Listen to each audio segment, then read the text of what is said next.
Don't slip, don't fall. Don't let the demons move your spirit, stand tall. This is a test, we're playing for. When you're serving the Lord, they come for you. Don't slip, don't fall. Don't let the demons move your spirit, stand tall. This a test, playing for. When you're serving the Lord, they come for you. Don't slip, don't fall.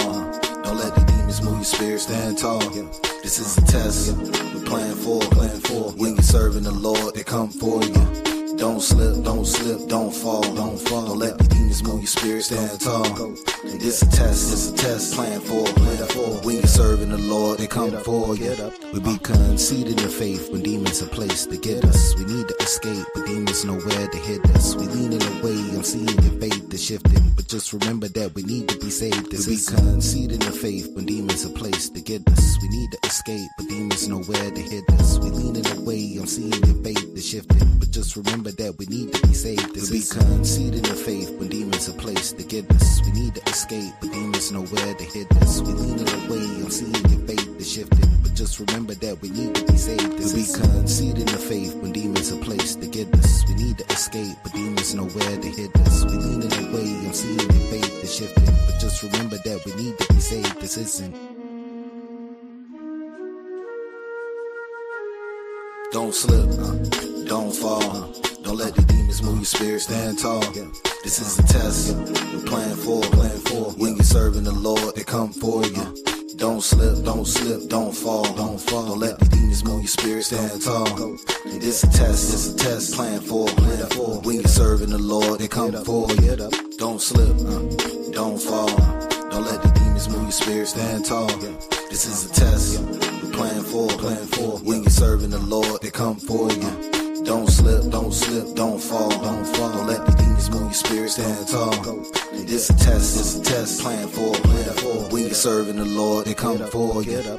I was never perfect, just intentions since I came into this earth. I've been in prison with these feelings to be a nigga and turn the killer bottles up toward the ceiling, developing an addiction to the girls and the liquors and the weed. Now I'm living, and I often hear the echoes of the sins from my beginning, and it seems that Satan bring them in a time when I am in the low. No, we got permission, so I'm in it, but I'm spiritual. I don't get it though. I waved the flag, and right before I hit my limit, bro, an angel come to lift me up, reminding me to keep the faith, because the fire is the only way to see a fighter. Now you know you're higher than the past, and now I see it at last. The key is understand the battle when you're still on the path. The key is know the battle coming, many never will last. And now I'm better, I pass this wisdom over the brothers and don't slip, don't fall. Don't let the demons move your spirit, stand tall. This a test, playing for. When you're serving the Lord, they come for you. Don't slip, don't fall. Don't let the demons move your spirit, stand tall. This a test, playing for. When you're serving the Lord, they come for you. Don't slip, don't fall. Don't let the demons move your spirit, stand tall. This is a test, we're playing for. When you're serving the Lord, they come for you. Don't slip, don't fall. Don't let the demons move your spirit, stand tall. This a test, playing for. When you're serving the Lord, they come for you. We be conceited in faith when demons are placed to get us. We need to escape, but demons nowhere to hit us. We leaning away, I'm seeing your faith is shifting, but just remember that we need to be saved. This ain't the end. Nah, this ain't the end. Nah, this ain't the end. Nah, this ain't the end. Yup, always remember, everything you learned while you was in the spirit is for them times when you tempted to not be in the spirit. Everything you learned while you was strong is for the times when you was weak.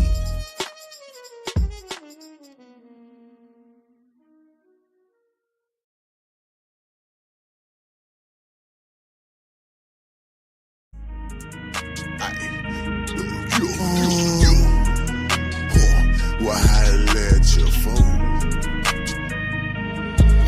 You know, I'm just gonna keep it real. Yeah, how I live. I might speak that slang, but got that word. Yo, I can still pull up where I served in. They watching my moves, they observe me. Esteem my brother, it's whatever for you. I'ma serve. Cashapp, what you need? I might speak that slang, but got that word. Yo, I can still pull up where I served in.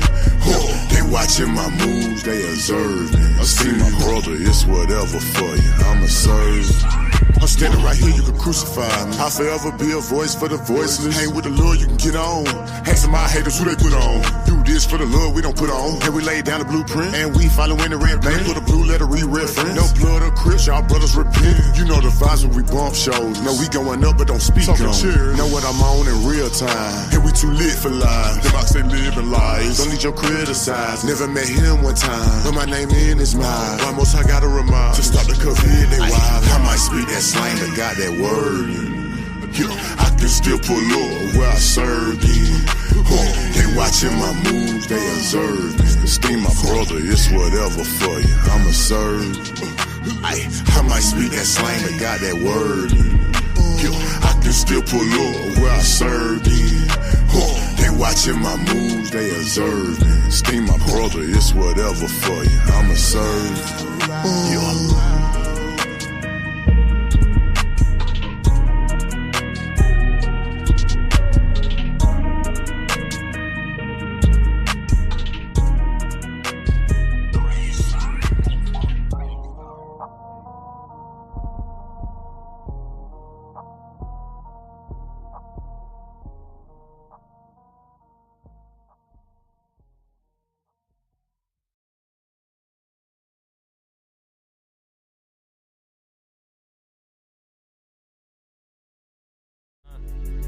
Came to the conclusion. Alright, man, what you think? Talk to me. It's nothing we can fix in this world. Yo, it's clear if you read this Bible, man. Man, when Christ coming back? You know? Hey, I'ma wait. I'ma sit right here. No, for real. Yeah, I'ma wait. I'm sitting here. Struggle real cause I'm new and it's true. Had to change my ways and the things that I do. The world start tripping when you start wearing fringes. Your friends go missing and your fam won't listen. They say that I changed cause I'm doing things different. Instead of following the pastor, prefer to follow scriptures.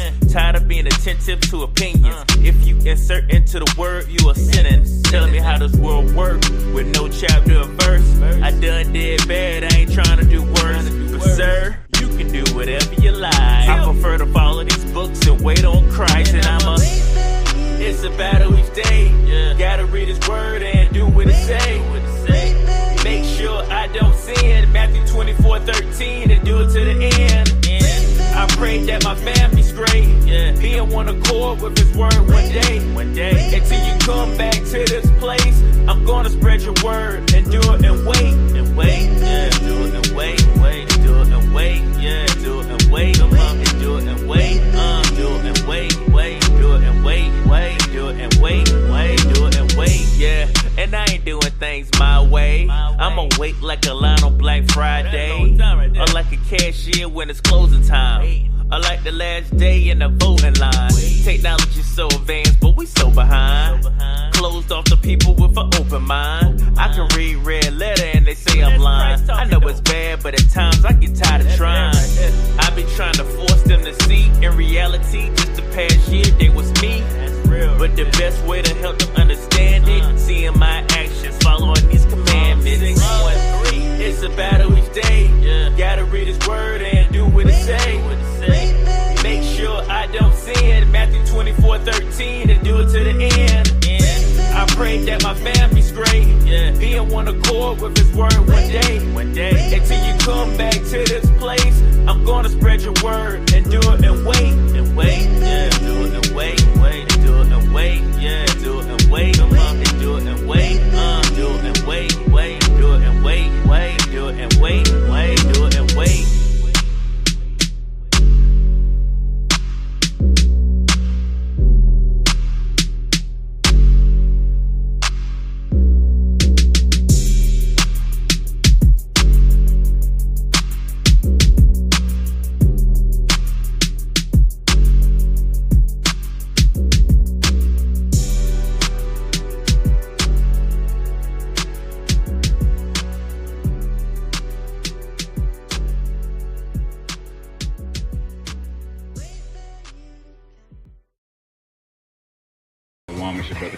prophesy from Anointed House of Saints, coming at you with the verse of the day. And the verse of the day is the book of Revelation, chapter 2 and verse 25. And it reads, "But that which ye have already, hold fast till I come." It's a lot of debate about which books are valid and which doctrines are valid, and it's true, but it's important that we focus on the weightier matters, which is keeping the law, statutes, and commandments and fearing the Most High. You know, the scriptures tell us that the whole duty of man is exactly that, to keep the commandments and to fear the Most High. So, you know, it's important that we stay focused on that and not get caught up in, you know, doctrines and different books. And like the scripture says, you know, hold fast to what we already have till, you know, the Most High sends His Son to get us out of this captivity. So I pray that y'all continue to endure in this truth. And I pray that y'all having a good day. Shalom, shalom.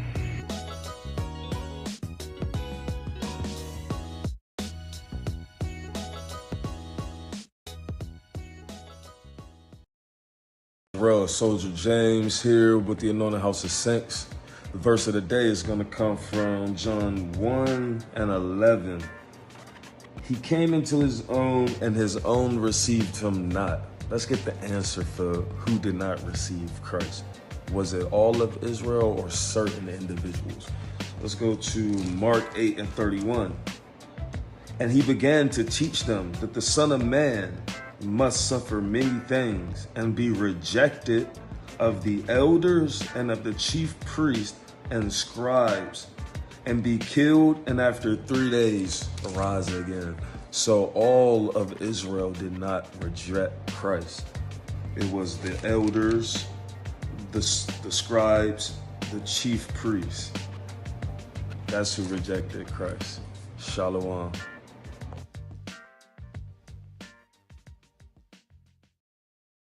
This brother Yahweh Dawa with Anointed House of Saints. Today's verse of the day is Sirach 19 and verse 24. And it reads, "He that has small understanding and feareth Yahweh is better than one that has much wisdom and transgresseth the law of the Most High." So when you're coming into the truth, and it's better to fear the Most High, even having little understanding, than to have much wisdom and be breaking the law, which is called sin according to the Bible. Shalom. AHOS.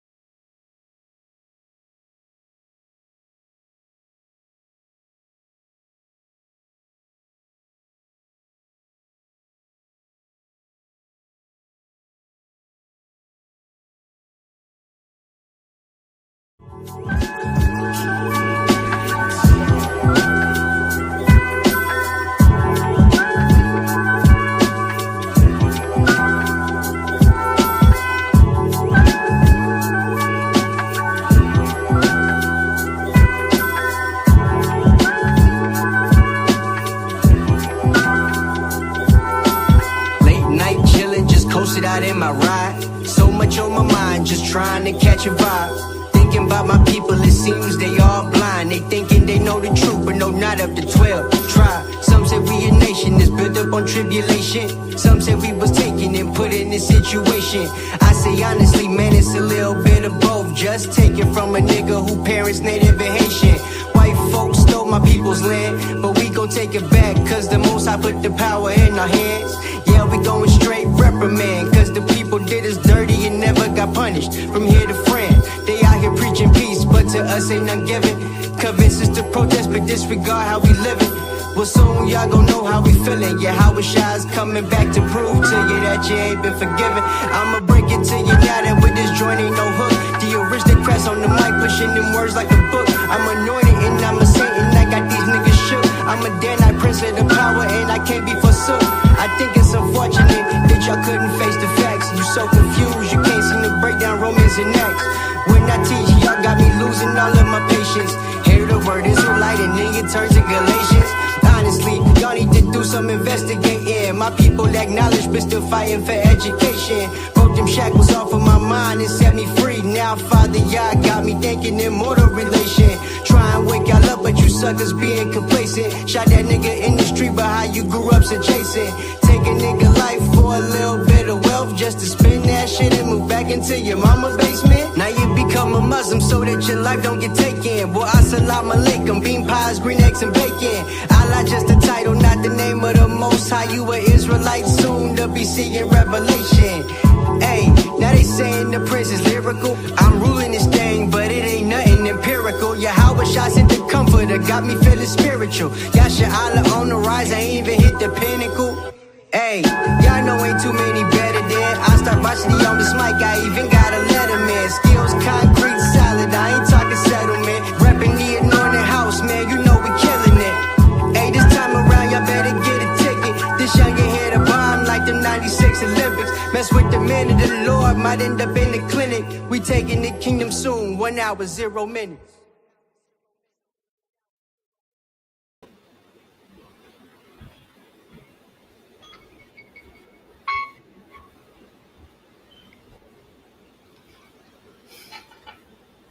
Shalom, shalom, shalom, shalom, Yasha Allah. Hey, welcome back to another Milk Mondays with Officer Knock and, of course, Captain Eliel, the aristocrat. So glad to have you here. But before we get started with tonight's class, which is titled Biblical Love is Conditional. Biblical love is definitely conditional according to the scriptures. Before we get started, I want to give all praise, honor, and glory to Yahweh, Bahashem, Amashek, Yahweh Shai. I want to always thank everyone for being here. Those diligent servants, those diligent saints that come into class ready to learn, ready to be edified. We thank you for being here. Just a few announcements I want to go over, of course, as I always do, before we get started with class.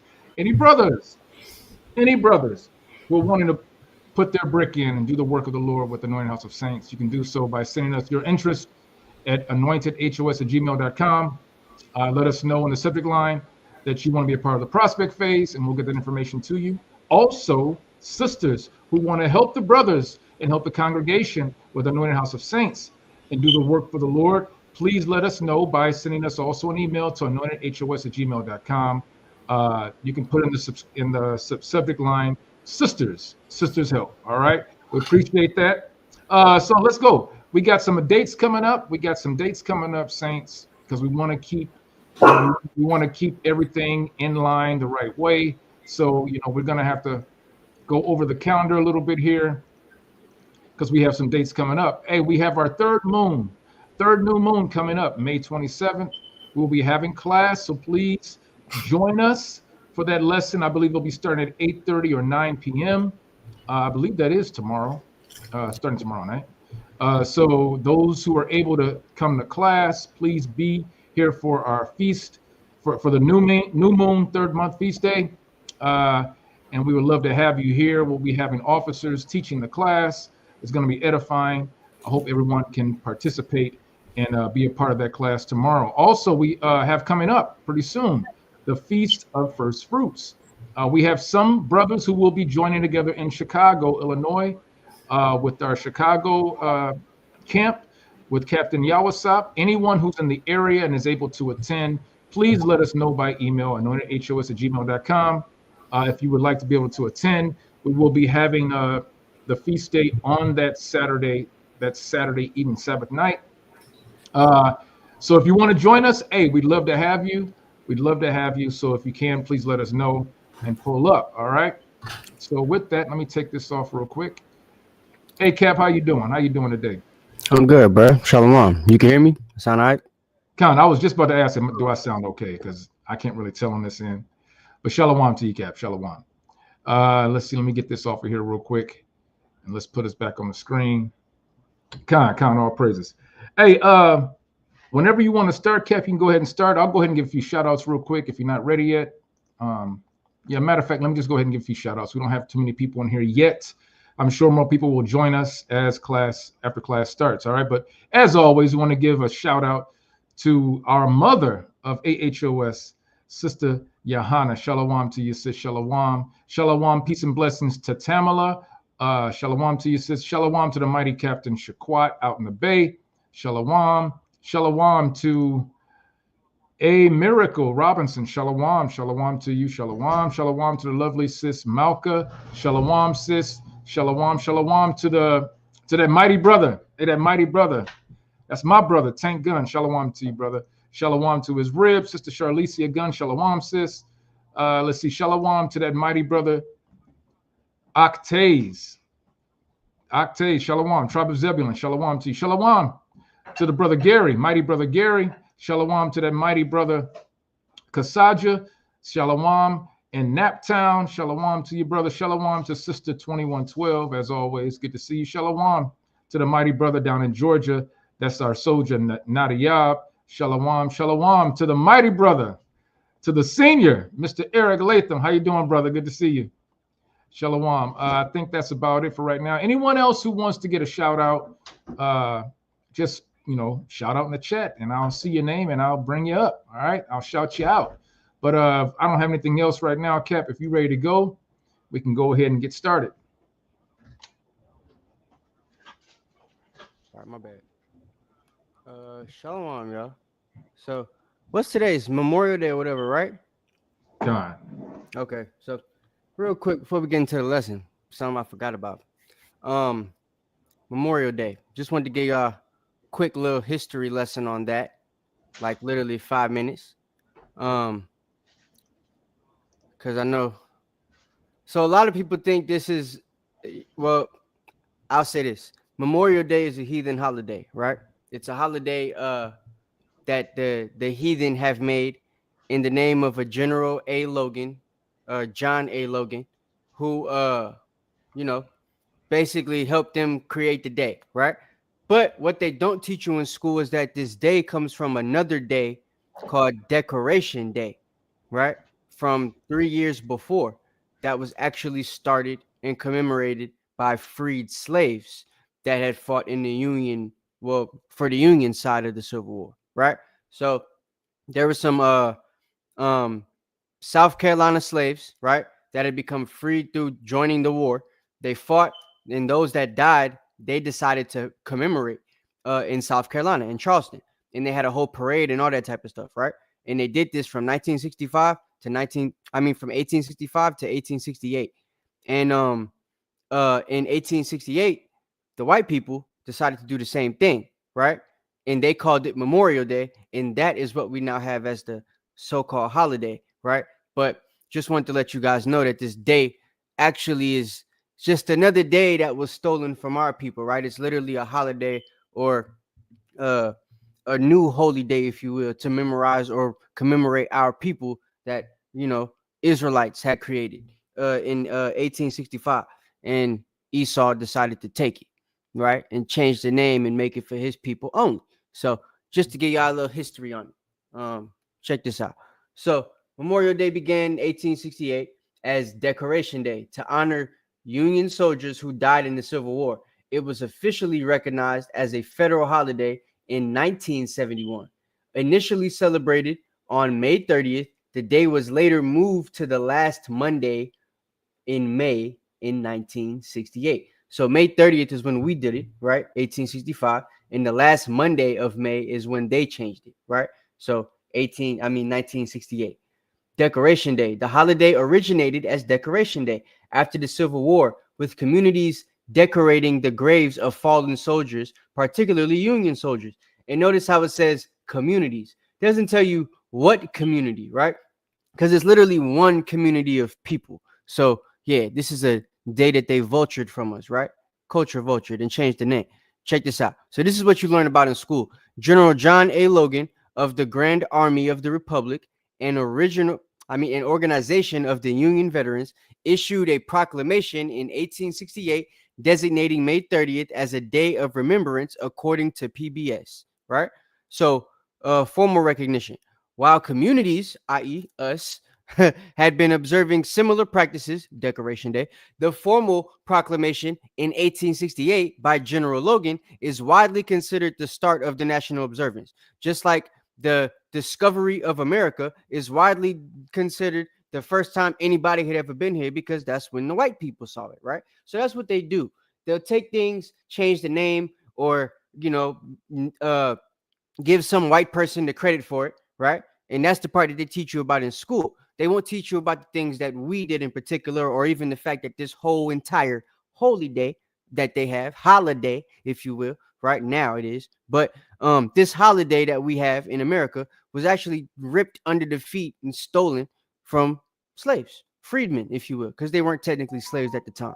So more on this last slide, and then we're gonna get into the love lesson.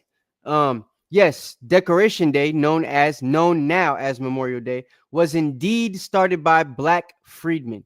In 1865, shortly after the Civil War, African Americans in Charleston, South Carolina, organized a large-scale ceremony to honor Union soldiers who had died in the war, laying flowers in their graves, right? So we saw that the other slide tried to tell us that communities started this by laying flowers in people's graves and starting celebrations and having parades. And here is telling you specifically, this is what the black people in Charleston, South Carolina were doing. This event is widely considered to be the origin of Memorial Day. While the first national observance of Memorial Day was officially held at Arlington National Cemetery in 1868, because of, General Logan, the earlier observance in Charleston by black freedmen is recognized as a significant and foundational event. And unfortunately, that's all they got, which is crazy. But yeah, just wanted to show y'all that this is actually something that we started. So yeah. All right. That's not to say go out there and celebrate Memorial Day. I'm just letting you know you could, remember your fallen soldiers and stuff on that day, because that's literally what it was meant for, right? It's not a biblical holiday, but it's something you could use and take the day off, remember your people, right? Any homies you got that died, like my homie that, got killed by the police last year that we did the lesson on. He was also a fallen soldier, right? He was in the Air Force. So, he's somebody I would remember on this type of day. But wouldn't go any further than that. I ain't going to barbecues and all that type of crap, because they're doing Memorial Day, which is the, celebration that the white people have. So just going to leave it there. But just to give you a history lesson, this is, once again, it's not in the sense of like a Juneteenth or something. This is literally like if we made July 4th and then they stole July 4th from us and called it Independence Day, right? It would be like that. Not like they have July 4th and we made our own, which would be Juneteenth. This is literally a little bit different, where we had Decoration Day and we did it from 1865 to 1868. And then they decided to do Memorial Day in 1868 and just lump us in with their thing instead of joining ours, because it was our holy day at the beginning, right? So yeah, that's that. But love. Shalom. Oh shit. Hold on. I can't hear. Can y'all hear me? Con, I can hear you. Oh, I was about to say you on mute. Okay. I was about to say, damn, I can't hear him. All right, bet. So, all right. But love, that's what we're here for today, right? So let me pull this up real quick. Etymology. So in the Christian church, right, they typically teach that love is something that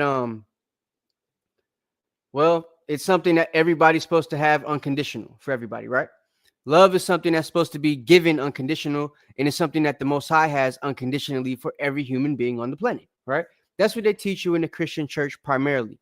I don't know much about what the Catholic Church teaches about love. I'm not going to lie. So if somebody's Catholic and they can tell me if it's the same, go ahead and put that in the chat, because I didn't grow up Catholic. And I've never actually looked that up or experienced it or, experimented or anything like that. So, but as far as the Christian church, right, no matter what sect or denomination, they are going to teach that love is supposed to be unconditional and that God is love and that God loves everybody, right?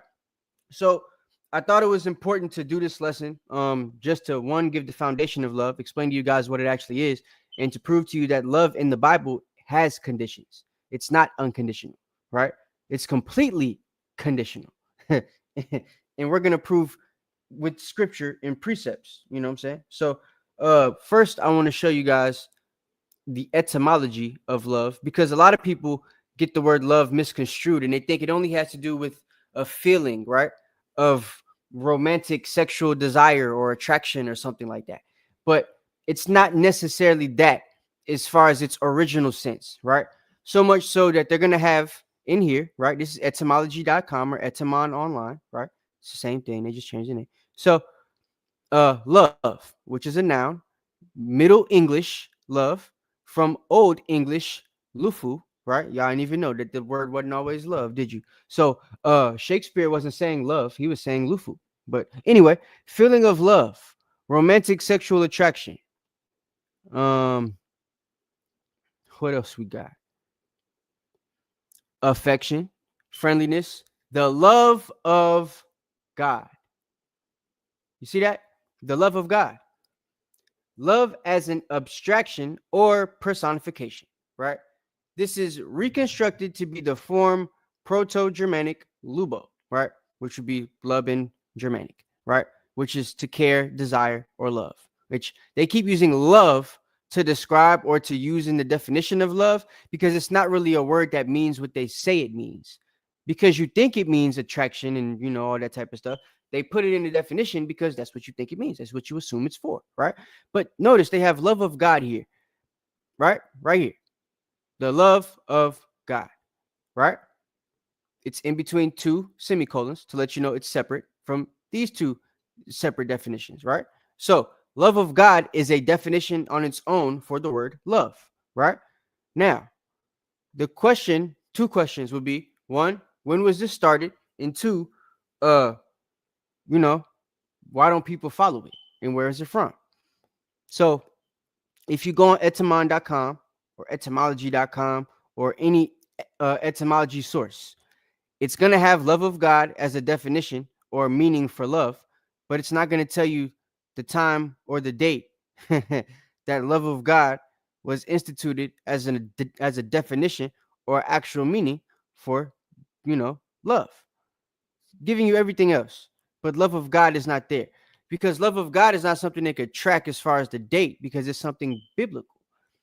It's a biblical narrative, right? That they have. They know it's a real biblical narrative because these people probably follow the Bible or, you know, call themselves so-called Christians. So they would add it into the definition of love, knowing that it's a separate definition and it means something completely different than what all these other definitions of love mean. So having that understanding now, right? Love of God, a definition of love. What exactly is the love of God, right? So give me 1 John chapter 5 and verse 3. We'll start there. Then we're going to go back to this other stuff right quick. And y'all hit the like button when y'all come in the building. Baba Cashapp, the water helps the channel out a lot. Not just for my class, but for every class we have, if you can. The water. Go ahead, now. Con, this is the book of 1 John. Salaki. This is the book. This is the book of 1 John, chapter 5. Book of 1 John, chapter 5, and verse 3. For this is the love of God, that we keep his commandments, and his commandments are not grievous. So this is the love of God, that we keep his commandments, right? And his commandments are not grievous. Notice, it's telling you this is the love of God. And then it gives you something that you have to do to be within the love of God, which would be considered a condition, right? A requirement. So that alone proves, based on the definition of the Bible for love, right? The love of God, as it says in the etymon, it's actually conditional. Literally, it's giving you a condition, right? To have the love of God or to show love to God or to be within the love of God, you have to keep the commandments, right? And there's more precepts that are going to further go in depth on that. But before we do that, let's get the opposite of love, because now we just read what the love of God is, right? Christians will also tell you God doesn't hate, right? God is love. He loves everything, loves everybody. He made it so he could love it, right? Give me Sirach chapter 12 and verse 6. This is another reason why they took the book of Sirach out of the Bible, right? The book of Wisdom of Solomon mainly is because of the proof of Cesare Borgia being a, you know, fraudulent character in the Bible, right?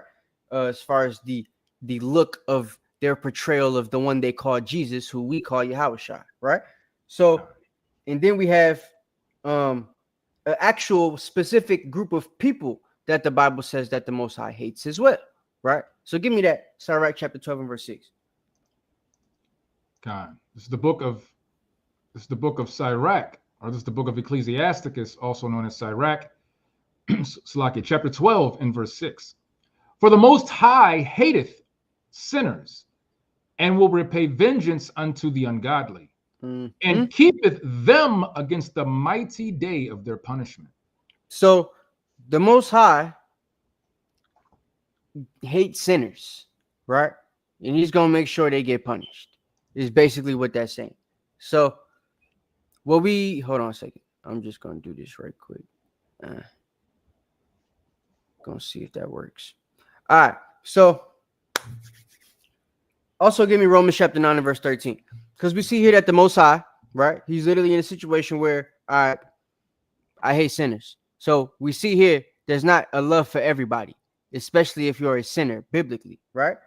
Romans chapter 9 and verse 13. God, it's the book of Romans chapter 9 and verse 13, and it reads, as it is written, Jacob have I loved, but Esau have I hated. Jacob have I loved, Esau have I hated, right? So this is obvious, right? We already know about this. So if you're Edomite, you're hated by the Most High. You're not loved, according to what the scriptures say, if you believe the Bible, right? If you're a sinner, you're hated by the Most High. You're not loved, if you believe the Bible, right? So now that we've established that God does hate certain things, it's possible for him to hate. And we've established what the love of God is according to its singular definition, and established at the same time that it is indeed conditional. Let's double down on that and see what else we could get, right? Give me 1 John chapter 14, verse 15. God. 1 John or John? 1 John. 1 John? Is it first? Yeah, 1 John, I think 14, 15. Let me see. It might be John. Let me see if it's not no. Yeah, first it's John. My bad. Ain't no John. Go ahead. This is the book of John, chapter 14 and verse 15. If ye love me, keep my commandments. My bad. But yeah, so if you love me, keep my commandments, right? So again, conditional. If you love the Most High, you're going to do this. You're required to do this, right? Christianity teaches you don't have to keep the commandments anymore, right? Right. So it's like at some point you have to realize the doctrines that you've been learning biblically and, scripturally about God, the things you think you know about him, especially if you're within the Christian church, it's typically wrong, right? Just based off what the Bible actually says. A lot of y'all don't learn what the Bible actually says, which is the issue, right? So let's keep going. Give me John 15 and 10. God, it's the book of John, chapter 15 and verse 10. If ye keep my commandments, ye shall abide in my love, even as I have kept my Father's commandments and abide in his love. So if you love me, you're going to do what? What did it say? If ye love me, Slaki, if ye keep my commandments, ye shall abide in my love. So if you keep my commandments, you shall abide in my love, right? You will abide in the love of the Most High. You will be loved back, or you will stay within the love if you keep my commandments. That's a condition. Once again, proving it's conditional. Right? You said you got a precept? God. Go ahead. This is Ecclesiasticus chapter. I don't know if you have this or not yet. Ecclesiasticus, Ecclesiasticus chapter 2 and verse 16. They that fear the Lord will seek that which is well, pleasing unto him, and they that love him shall be filled with the law. And that's just going back to what you were saying about keeping the commandments. Sure. That's how you show love.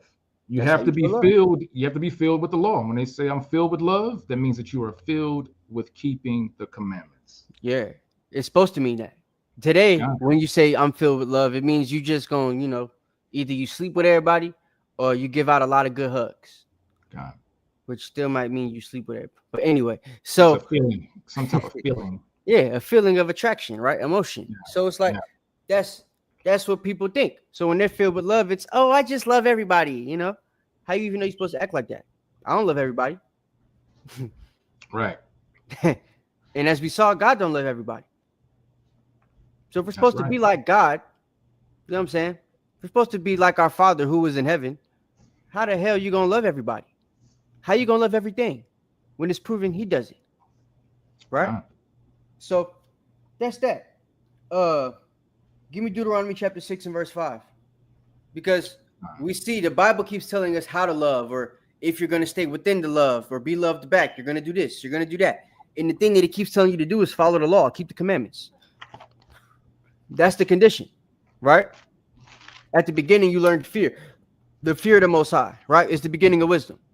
Along with fear came with, keeping the law. That's what the fear was. You showed your fear by whether you were willing to keep the law, right? Keep the commandments and adhere to such. So that's what we have to understand about this. That's what's going to keep being the narrative, right? That's the condition. God will love you if you keep the commandments, right? And all the things that come with him showing you his love is what you receive when you keep the commandments. Hence why Hamashiach Yahushua, who they call Jesus Christ, told you, set your sight on heaven. Because that would involve you keeping the commandments. And after that, all things will be added unto you. Because then the Most High gets to show you his love. Right? But it's conditional. A lot of y'all haven't gotten the things you want from the Most High yet because you haven't started the, you haven't fallen within the conditions to get the love shown back to you yet. That's the situation, right? So we have to understand that. Yep, same as blessings Deuteronomy 28. Yeah, exactly. It's conditional. If thou shalt hearken. And if you, it's same thing with the curses. If thou shalt not hearken, right? And obviously we didn't, which is why we end up in the condition that we in now. Right? So that's how it is. Exactly. Read that. Deuteronomy 6 and 5. This is the book of Deuteronomy, chapter 6 and verse 5. And thou shalt love the Lord thy God with all thine heart, and with all thy soul, and with all thy might. And these words which I command thee this day shall be in thine heart. Mm-hmm. So these words you commanded, they're going to be in your heart, right? And the law is basically telling you how to love, right? How to show love to the Most High. Keep the law. Give me Mark chapter 12, verse 29. And just to add to that, for those who may not and have not understand, when it says, which I command thee this day, that shall be in thine heart, just so we don't mix up the ooey gooey feeling of emotional love. This shall be. This is in your mind. These laws and these commandments shall be in your mind. Yeah. Just to clear that up. It's going to be in your mind. That's what it is. You have to understand that the law, statutes, commandments, they're going to be, something that you're going to want to follow mentally. Okay. I wanted to put these fringes on like my shirt. You know what I'm saying? I wanted to get the turban with the fringes on it. I'm going to get a ribbon of blue soon. I'm going to look like that dude with the car. You know what I'm saying? But it's conditional, right? As far as even the way that you condition your mind when you are following the spirit and trying to keep the law. Certain things that you're not going to allow yourself to do, and certain ways that you're going to want yourself to be carried and seen in public, all that type of stuff, right? Keeping the law, right? You're going to want to be seen doing all those type of things because your spirit and your mind or heart is conditioned now to be doing those things. Whereas the Christian church has taught you the opposite. They've conditioned you to not want to do anything according to the Bible, whether it's the holidays or holy days, I should say, the any of the new moons, anything. Doing anything that Christ did, the garb, the dress, right? You don't want to do nothing like that. So that's things we have to understand as well. The condition that the condition we're under to follow the commandments, right? Or i.e. stay within the love. It also determines, or the way that we're viewing that condition, I should say, determines the way that we're going to follow it in the way that we live as well. So like me and Knock, for example, and the brothers in our camp and sisters and stuff like that are in our congregation and stuff like that, right? Y'all have decided to take a step to keep the law, statutes, and commandments. So that naturally puts you in a different place than the people that aren't keeping the law, statutes, and commandments. One, and it shows that you're conditioning yourself, if not already conditioned, to keep the law, statutes, and commandments, which by default would make you fall within the love of the Most High because you're doing what the condition is or requirement is for that to happen, right? Whereas nobody else is doing that. So that's also why being loved by the Most High or being chosen, right, isn't even something that is for everybody, including all of the Israelites. That's right. That's more explanation as to why there has to be a 2/3, because there's going to be some of the Israelites that aren't going to be reconditioning themselves through this time period of grace to, re-keep the law. Okay, so but yeah, Mark 12:29. Come on, this is the book of Mark, chapter 12, and starting at verse 29. And Jesus answered him, the first of all the commandments is, hear, O Israel, the Lord our God is one Lord. And thou shalt love the Lord thy God with all thy heart, and with all thy soul, and with all thy mind, and with all thy strength. This is the first commandment. And the second is like, namely this, thou shalt love thy neighbor as thyself. There is none other commandment greater than these. My bad. But that's right. So it's telling you more conditions, right? More ways to love, showing you, more ways to love, more ways to show love, right? Love your brother as yourself or your sister, right? So, know God before the Most High, right? So it's like, these are the things that we have to understand. It's plain and simple, telling you how to love the Most High or how to be loved by the Most High. And the subject matter is keep the law, statutes, and commandments, right? Part of the law is to basically love our brothers and sisters as ourselves, not hold any grudge against the children of our people, right?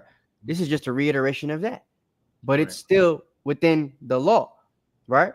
The commandments is part of the law. So you're just reiterating the keeping of the law, which is the love of God, right?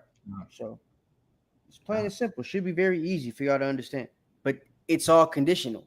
It comes with conditions. Even your regular relationships come with conditions. My girl cheat on me. She's an adulteress. You know what I'm saying? If you do something you're not supposed to do at work, your work relationship is over. They fire you, right? Like, every relationship damn near is conditional. There are some people that have unconditional relationships, right? They're called open relationships. But even then, those end for a reason, because there's some type of condition where it ain't all the way unconditional. You understand what I'm saying? So every relationship, I'm pretty confident in saying that, every relationship is conditional. So that's something we got to understand. All right. Philippians chapter 1, verse 9 to 11. We almost done. We just gonna blow through this class and hop up off of here, right? God. Like I told y'all last week, that's what we're gonna be trying to do, because I know y'all attention span is about this. So trying to make sure everybody get the lesson. It ain't too long.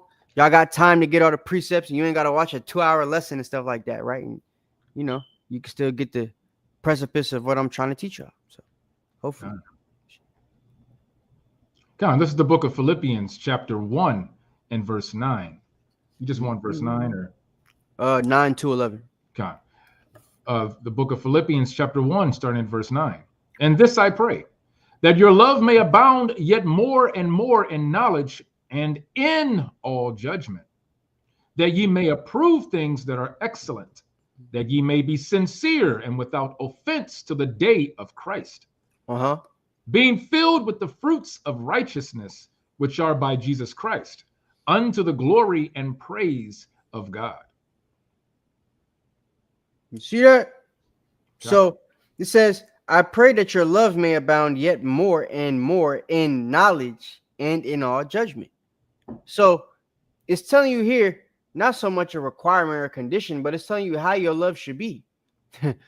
Why should love involve knowledge if it's just a feeling of, angst and attraction and romance, sexual desire, right? What the hell does that have to do with knowledge? Besides knowledge of the other person you're dealing with. But I mean, that ain't really what this is talking about. That ain't what this is talking about at all, actually.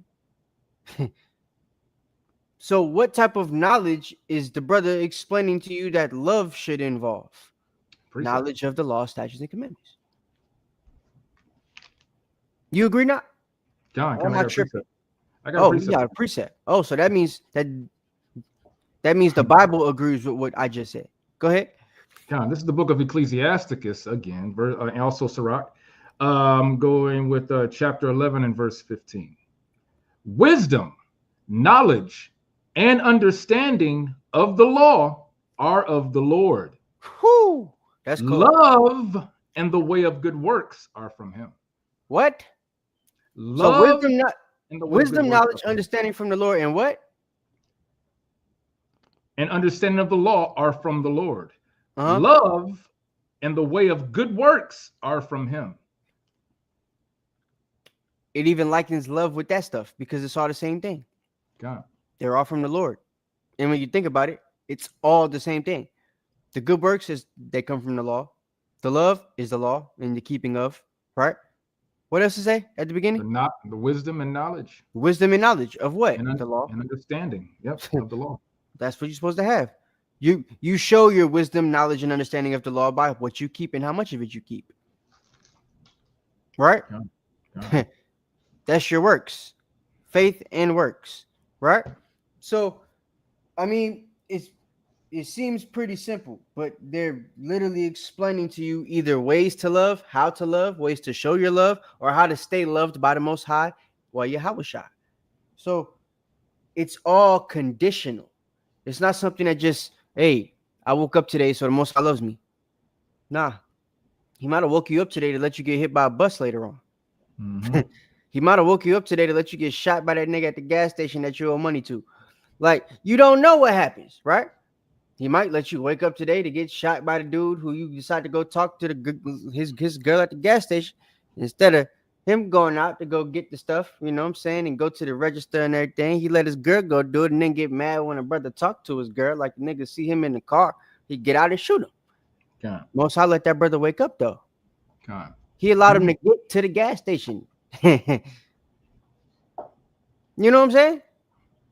So it's like that's the stuff you have to understand about the Most High. I want to bring out another precept. Go ahead. Con, this is the book of time today. We wisdom, the book of wisdom of Solomon, chapter 6. And this is going into everything that you're bringing out, Kat. Chapter 6, starting at verse 17. It says, "For the very true beginning of her is the desire of discipline, and the care of discipline is love." Verse 18. "And love is the keeping of her laws, and the giving heed unto her laws is the assurance of incorruption." So it all boils right back down to the fact that in order to love, in order to understand, in order to have knowledge and wisdom, it's the keeping of the Most High's laws. You can't get around that. There's no way to get around that when it comes to the understanding of what love is according to the Most High God. Are you? Hold on a second.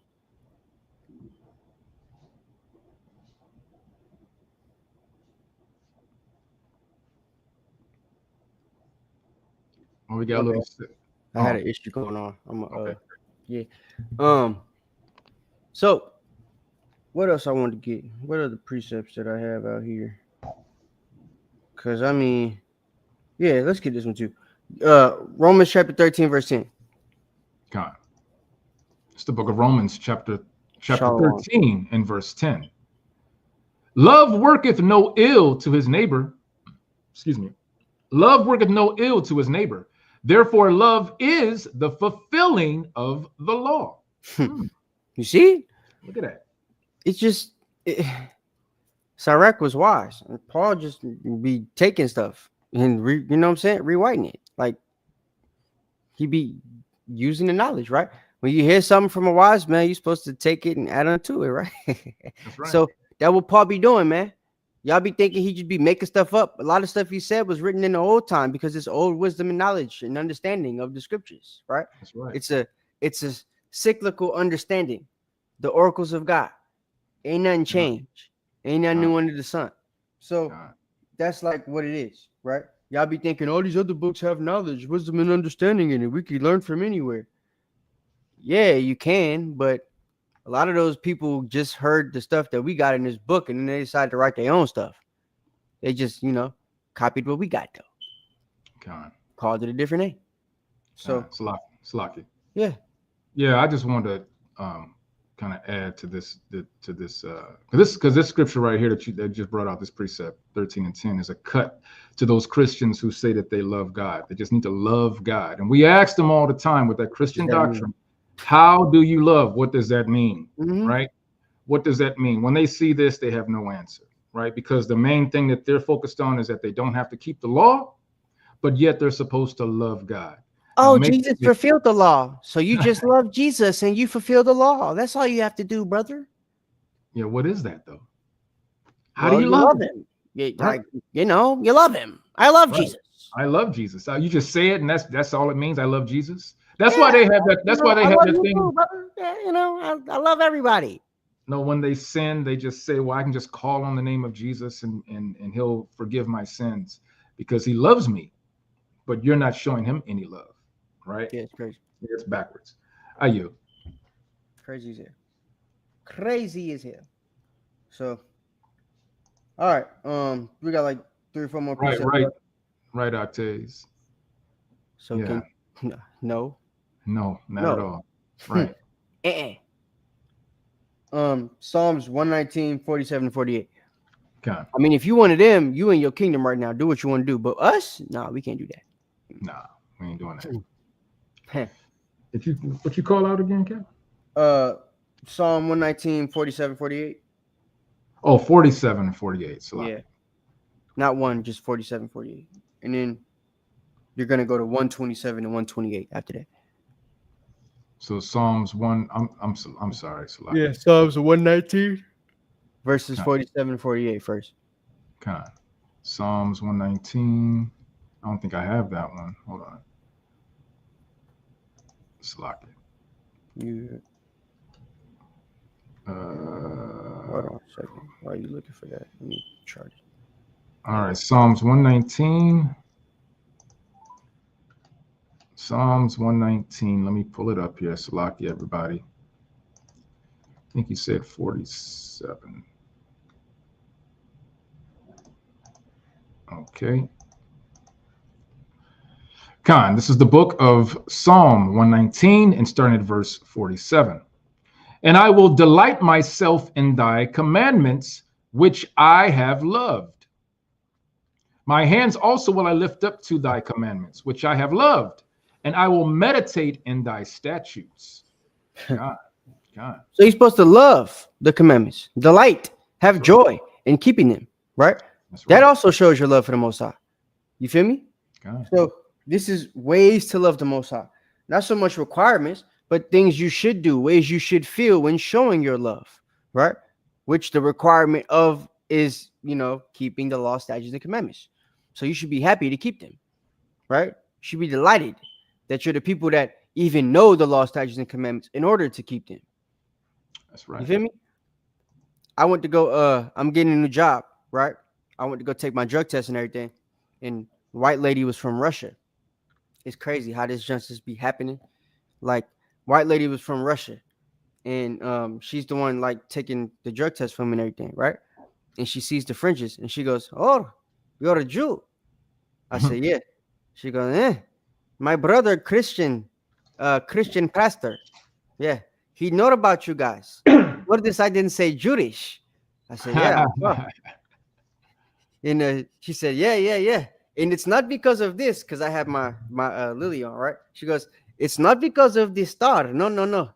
I see the fringes." And she points at my tzitzis. And she goes, "You read that because of the promise, eh?"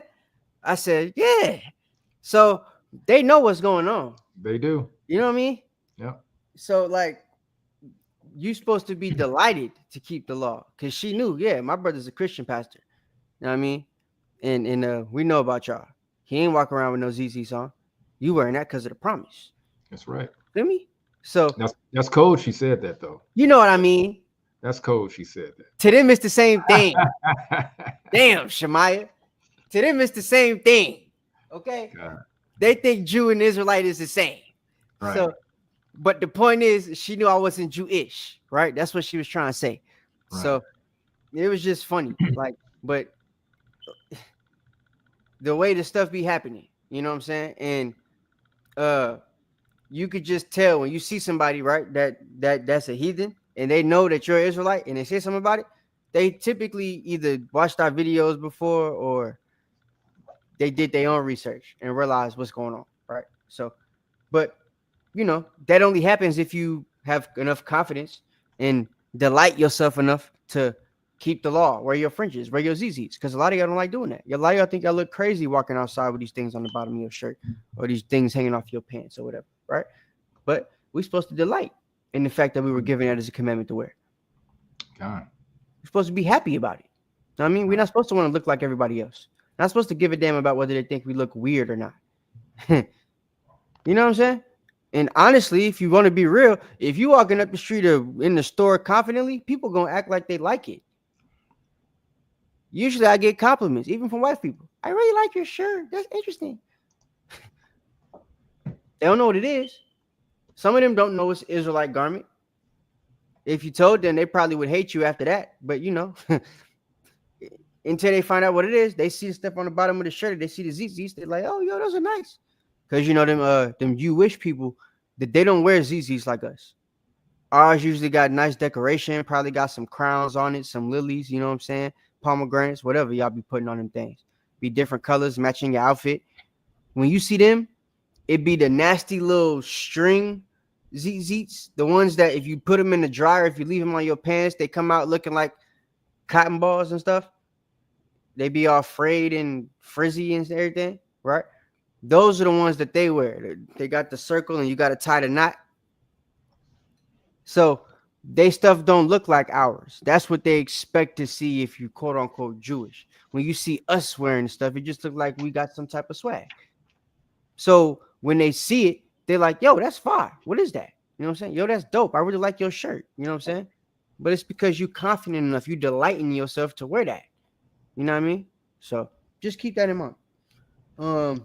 Cap, real quick, did you want to add? You know what I'm saying? Someone had a questions off topic, but I think it's pretty easy to answer if you want to go ahead. Yeah, go ahead.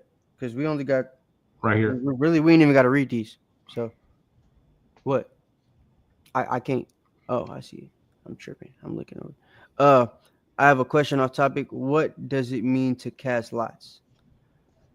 It's like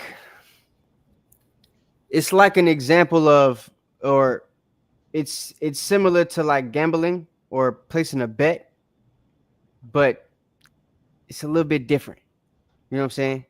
It's like a holy bet, if you will. Yes. So I don't really know another way to explain it better than that. Well, you can maybe use the example when they had to replace Judas, they cast lots. You know, I think like giving out, like you give out sticks to everyone, and whoever has the shortest stick is the right. Like that game we used to play. I don't remember what it's called, but we used to play a game like that when I was a kid. Where like we had twigs, right?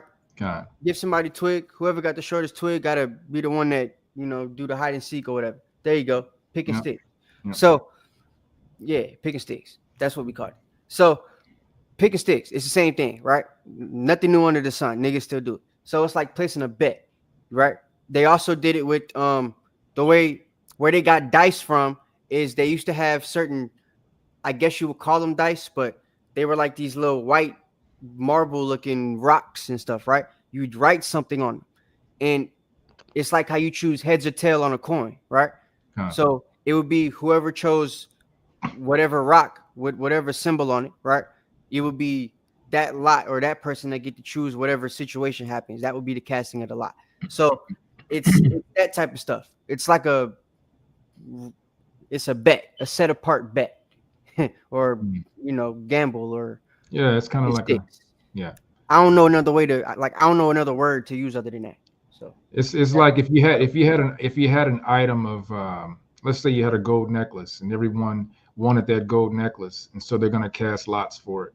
So so they'll pass out the sticks, right? And then everyone will present their stick, and whoever ever has the shortest stick or the longest stick, right, is the one that gets the lot. Is the one that gets the team. Like how even this is a superstitial lot, but even how they do it at the weddings when they throw the bouquet of flowers and that person that catches it is supposed to get married next or whatever, right? It's a lot. technically the way it works, but it's superficial because a lot of the time that shit don't happen. But the way it works, the concept of it is technically a lot. They throw it up in the air, that person's supposed to get married, and it's chance, whoever catches it, right? It's an active chance, technically, just like a bet or something. That's what casting wise is. So. Yep. That's why the Bible talks, like, it shows you examples of people doing it, but it tells you not to do it because it's a form of, like, would it be like the way to say it? I'm trying to think of the way to say it, the way the Bible words it, like trying the Most High, I guess, for lack of better words. You know what I'm saying? Mm-hmm. It would be like trying the Most High to see if things will fall in your favor. And sometimes that's not a good thing. You know what I'm saying? So, yeah. So, just leave that right there. Do I want? Yeah. Give me. You didn't get Psalm 119, 127, right? Yeah, read that. Okay, Connor. It's the book of Psalm, chapter 119 and verse 127. Therefore I love thy commandments above gold, yea, above fine gold.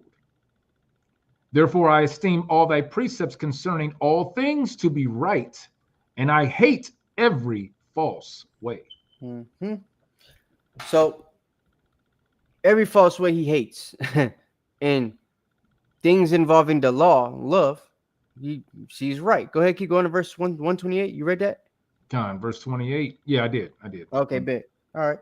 I don't really know if I need that. Give me Proverbs chapter 3 and verse 1. God. That's the book of Proverbs, chapter 3 and verse 1. My son, forget not my law, but let thine heart keep my commandments. See that? Forget not the law, but let your mind keep the commandments. That will be how you show the Most High love. That's right. All right. So, said, if you are what your father is, Adam was the son of God. Had Adam not sinned against God, would all mankind, his children, be holy and righteous? Yes or no?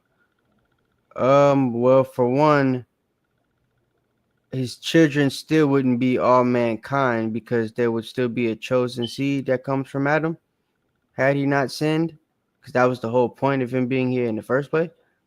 But for the Israelites to be a chosen people wasn't a thing where everybody on the planet was going to be a chosen people. It was still going to be a chosen people. So I wouldn't say that all mankind would have been in a situation like that, because the chosen people still would have been the only ones given the law, statutes, and commandments.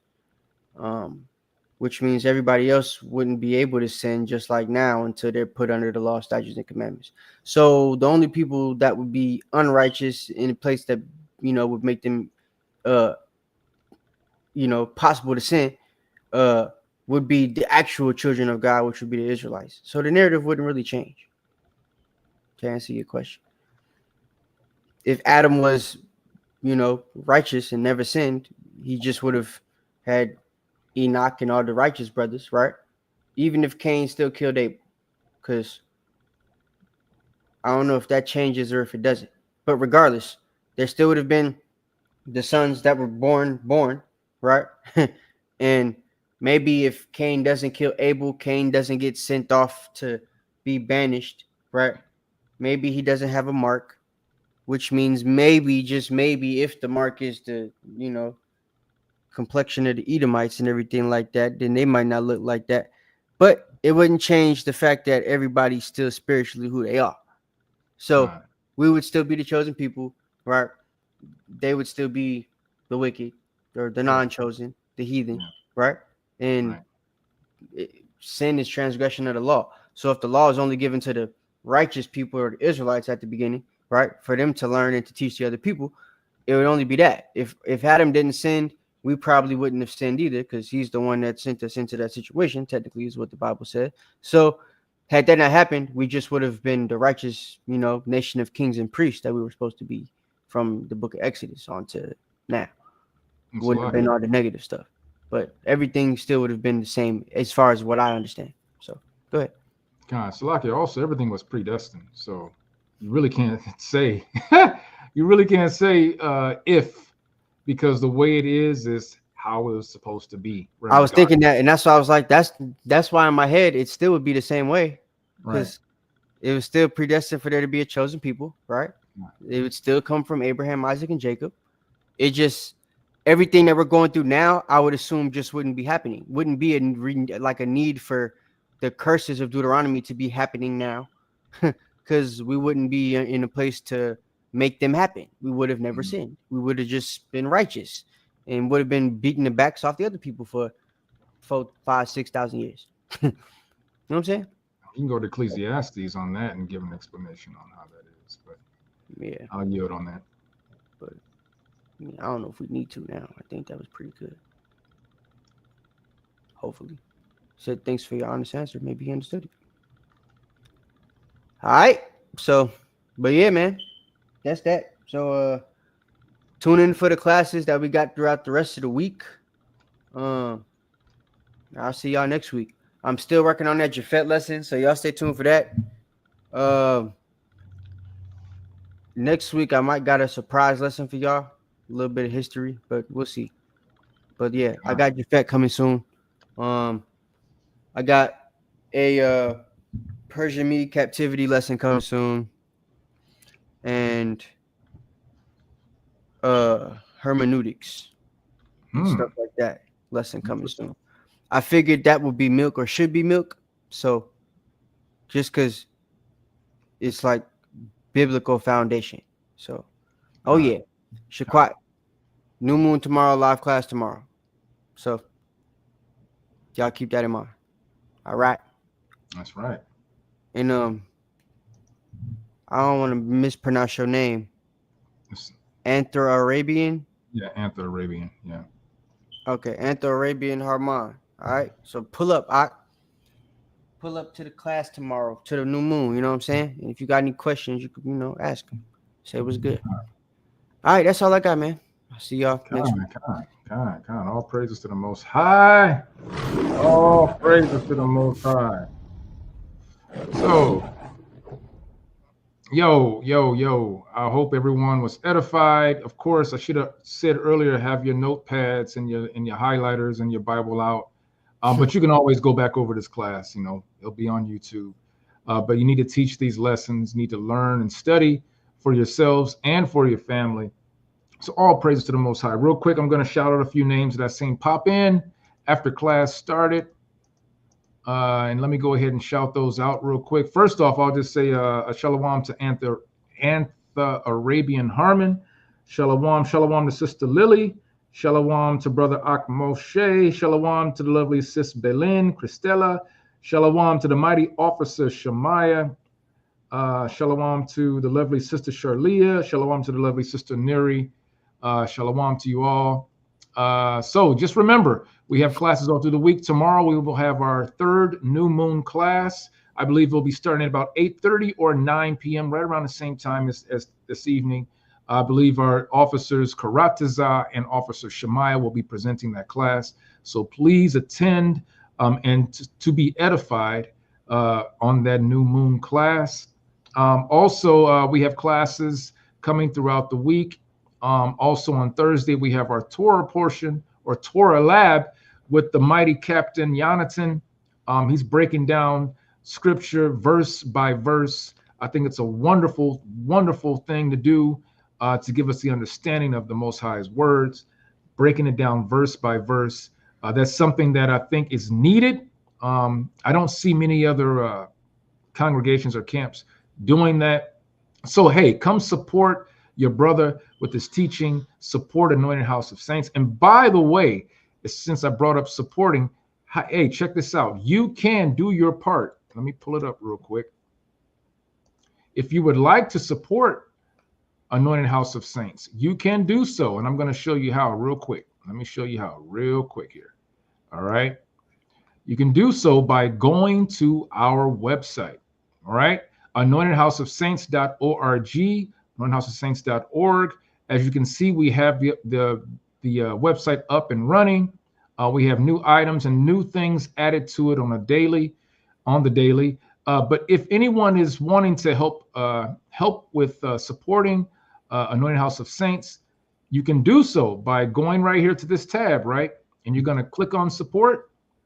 Once you click on support, it's going to pop up and show that we have donation packages. Our donation packages are $20 a month, $50 a month, and $100 a month.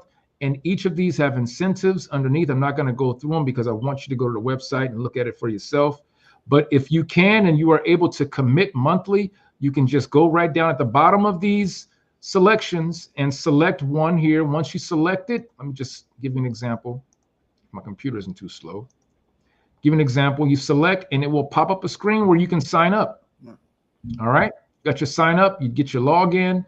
You become a member. All right. A monthly donation of whatever package you choose. That's how you support us with the Anointed House of Saints. Also, you can do the same thing. If you're not able to commit at this particular time, you can also give alms to support the camp, to support the school, to support the community for the events that we will be having, to support feast days and all the things Israel, all the things of building a nation.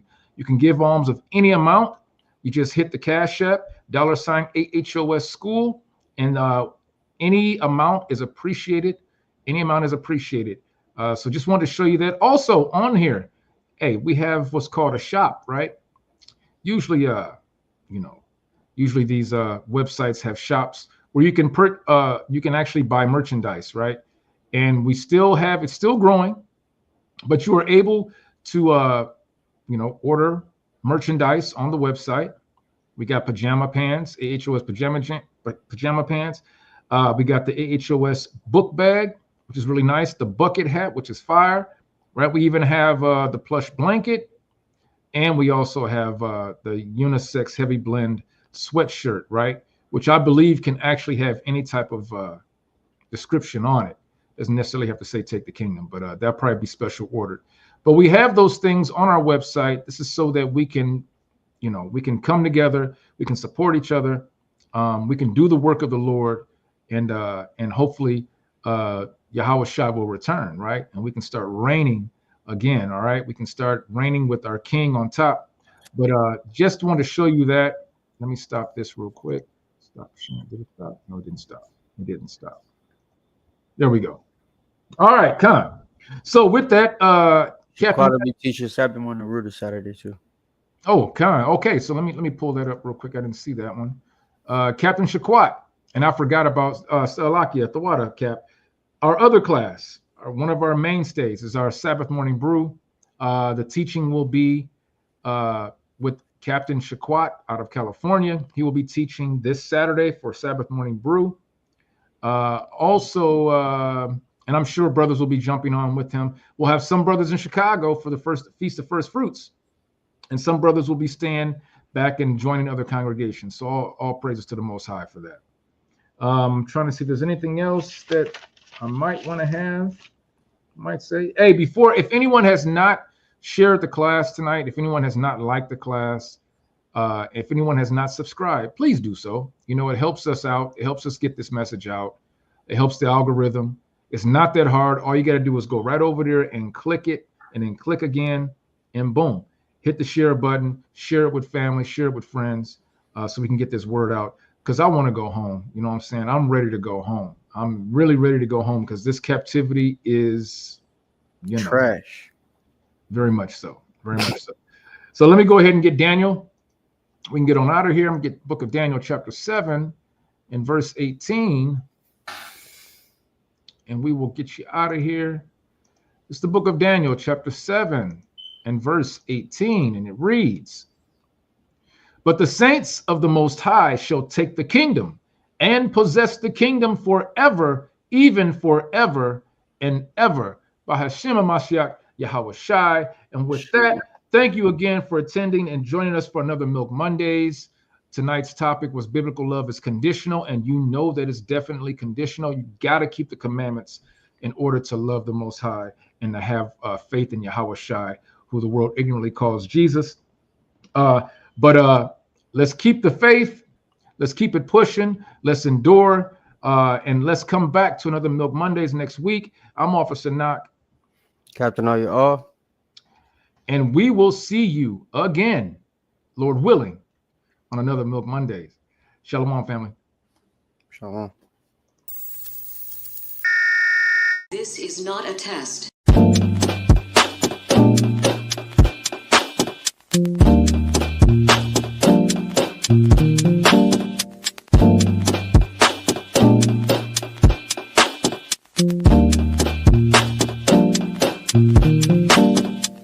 Black skin, black sauce, black Jesus, black music, black skin, black sauce, black Jesus, black music, black skin, black sauce, black Jesus, black music, black skin, black sauce, black Jesus, black music, black music, black music, black music, black music.